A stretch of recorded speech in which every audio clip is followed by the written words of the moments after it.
Hi everyone, Philip Galinsky from Samba New York with you. And in this video, I'm going to be teaching you the basic pattern for samba on the second surdo of the bateria, known as the surdo de segunda in Portuguese.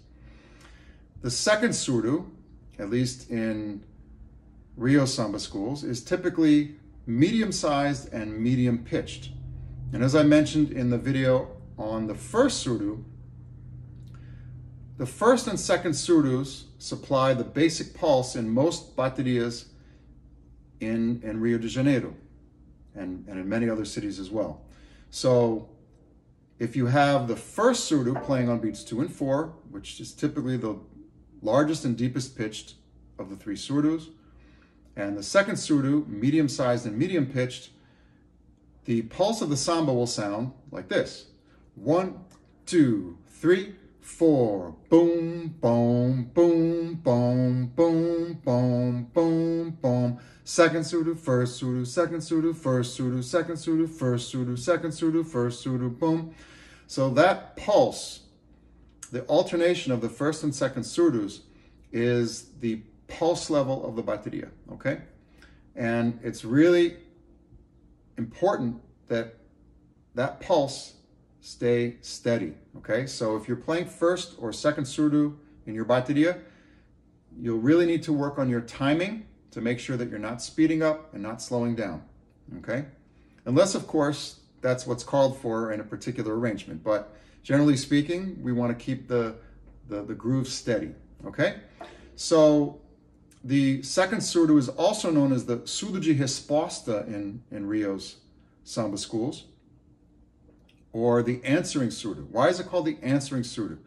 This gets back to something that I raised in the video on the first surdo, which is that the marking surdo, the first surdo's nickname is the marking surdo because it marks the time by playing the most essential beats, what I consider to be the most essential beats of the samba, which are the 2 and the 4.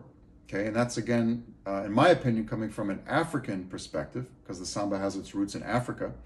And the second surdo, playing on 1 and 3, instead of being the one that marks the time, it's answering the first surdo 1, 2, and 4. So that's really interesting from a European or Euro-American perspective, how the drum that from a European or Euro-American perspective might be the one that's keeping the time or most responsible for keeping the time, that marking the time, is actually answering the one that's playing on the 2 and 4. So it's really fascinating when we take a look at this terminology and how it really embodies the African roots of the samba.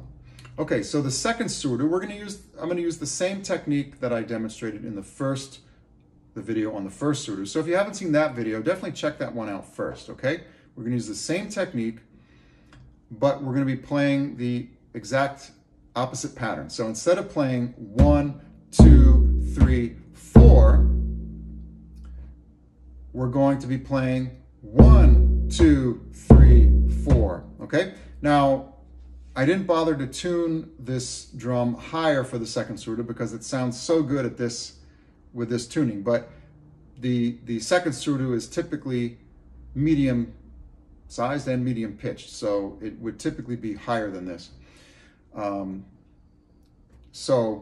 just to give you an idea, so we have 1, 2, 3, 4, 1, 2, 3, 4, 1, 2, 3, 4, 1, 2, 3, 4, 1. Okay, so let me sing the first surdo part.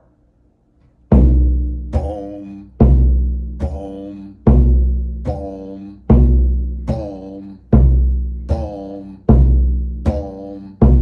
boom, boom. Okay, that's it. This will be a short video because much of what I explained about the first surdo applies also to the second surdo. The technique and the fact that it's keeping the pulse together with the second surdo is keeping the pulse with the first and vice versa. So it's really the foundation of the whole bateria. If you have any questions at all, please leave them in the comments. And I look forward to seeing you in the next video. Don't forget to subscribe.